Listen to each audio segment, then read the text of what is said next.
Bonjour à tous et bienvenue sur le podcast Equiconnect. Je suis Charlotte Masseron, gérante, enseignante, thérapeute du centre de bien-être et d'évolution équin et humain Equiconnect. Dans ce podcast, j'ai à cœur de vous partager mes réflexions, mes remises en question et ce que je vis au quotidien avec mes 10 chevaux. Ce podcast est une invitation à se questionner, à ouvrir sa conscience et à s'éveiller à une autre approche de la relation avec nos chevaux, de l'équitation et de l'écoute de soi-même pour plus de connexion et de sens dans ce qu'on vit au quotidien. Aujourd'hui, prise de conscience pour moi sur l'envie. Qu'est-ce que c'est l'envie et pourquoi je la ressens pas aussi fort que quand j'étais adolescente ou avant de faire de ma passion mon métier. Voilà, j'avais vraiment l'impression d'avoir une envie de monter à cheval, une envie d'être avec les chevaux très très intense, et c'est vrai que depuis que je me suis mise à mon compte et que mes chevaux vivent avec moi, que je les vois tous les jours, cette envie, alors elle n'a pas disparu, mais elle est beaucoup moins intense. Et aujourd'hui, j'ai pris un temps pour comprendre et me questionner et méditer sur le sujet en fait. Et finalement, je me suis rendu compte que je culpabilisais beaucoup de plus avoir cette envie folle de monter à cheval, cette envie folle de travailler mes chevaux tous les jours, et tous d'ailleurs, en sachant que j'en ai 8. Donc vraiment, rien que quand je dis ça, en fait, je me rends compte à quel point c'est utopique de penser que c'est possible d'avoir cette envie aussi forte pour autant de chevaux.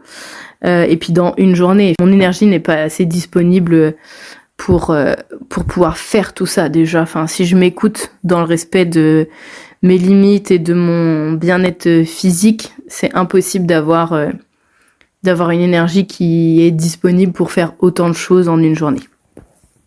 Donc finalement, quand on retourne sur l'envie, ma prise de conscience en réfléchissant à tout ça et en me rendant compte déjà que pourquoi je culpabilisais de pas ressentir cette envie aussi forte que quand j'étais adolescente.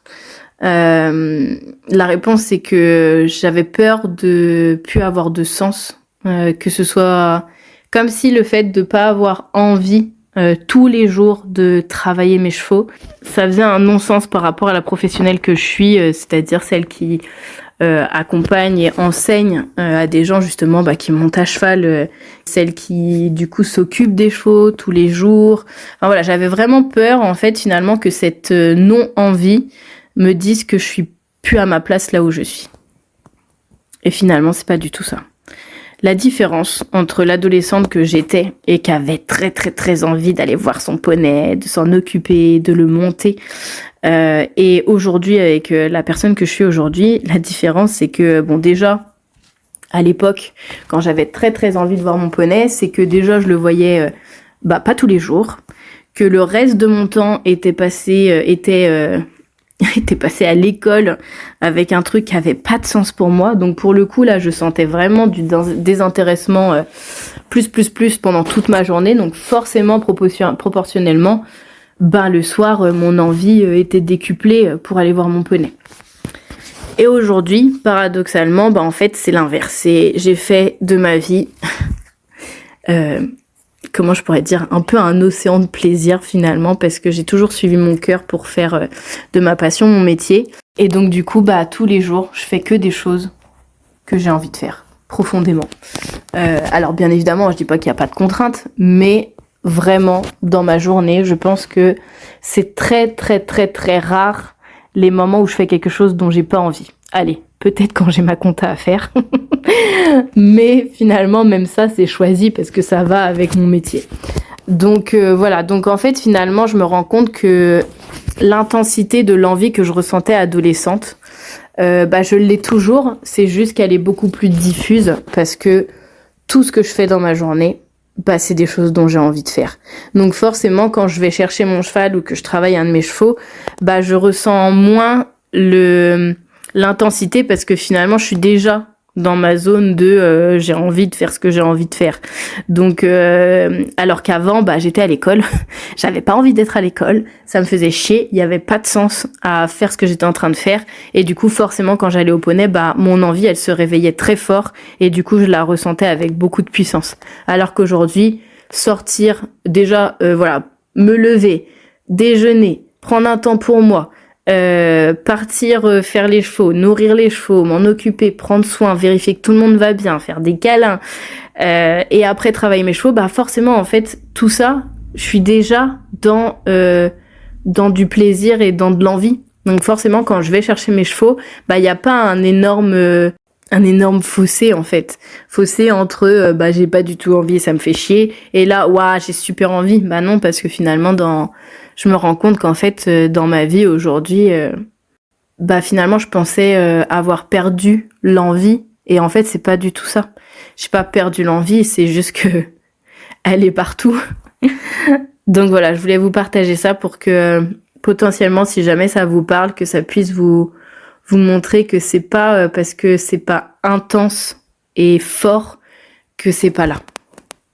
Et autre chose par rapport à cette notion d'envie, je me suis beaucoup vue à justement me forcer à travailler mes chevaux tous les jours, à les prendre parce que pour moi vraiment le travail avec eux ça leur offre un bien-être physique et émotionnel et je sais que eux, pour le coup, c'est quand même très souvent qu'ils en ont envie. Et puis, en ayant 8, forcément, tous les jours, il y en a minimum un qui a envie. Mais du coup, je me suis rendu compte aussi que pour ressentir cette envie, il faut que j'accepte de ressentir des fois le fait que j'ai pas envie. Et de me laisser le temps aussi, des fois, de ressentir le manque. Comment je pourrais expliquer ça? Par exemple, moi là je vis avec mes chevaux H24, donc c'est vrai que c'est rare les moments où ils me manquent parce que ils sont là avec moi, ils vivent avec moi. Mais finalement, m'autoriser à ne pas avoir envie de les travailler, c'est aussi m'autoriser à ressentir de nouveau ce désir plus fort.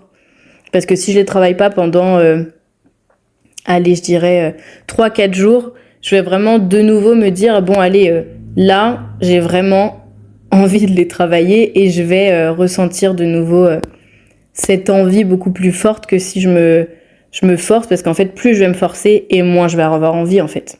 Finalement, c'est vraiment c'est entre guillemets paradoxal mais finalement pas tant que ça, c'est vraiment s'autoriser à ressentir et à accueillir pleinement ce qu'on ressent sur le moment quoi. Et en plus de ça, ça m'est déjà arrivé, donc je peux le témoigner.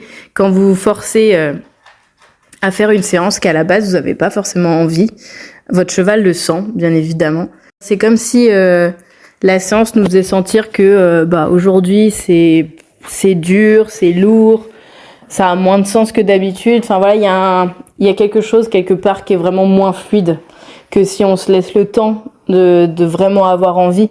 Et puis c'est aussi s'écouter dans l'énergie qui fluctue sur aujourd'hui j'ai déjà fait beaucoup de choses et finalement je suis fatiguée et là j'ai pas les ressources en moi pour être 100% disponible pour interagir dans le travail avec mon cheval et du coup c'est aussi donc c'est se respecter soi et c'est aussi respecter le sens et l'intensité qu'on veut mettre dans les séances sur aussi le respect de je suis désolée mon gros cheval mais aujourd'hui je suis fatiguée et donc je serai pas là à 100% avec toi donc je préfère reporter et avoir une séance qui est vraiment bénéfique où je sens qu'on est là à 100% l'un pour l'autre que d'avoir une séance où je suis là à 50% parce que finalement je suis fatiguée et que je me suis pas écoutée. Surtout qu'en général, vous pouvez me croire, votre cheval va vraiment vous renvoyer ça et ça va être un apprentissage, ça c'est sûr. D'ailleurs, c'est pour ça que je peux vous le dire aujourd'hui. Mais c'est quand même bien d'en prendre conscience avant de faire la séance et de s'orienter vers quelque chose qui est plus adapté par rapport à l'énergie que vous avez et l'envie que vous avez sur le moment, quoi.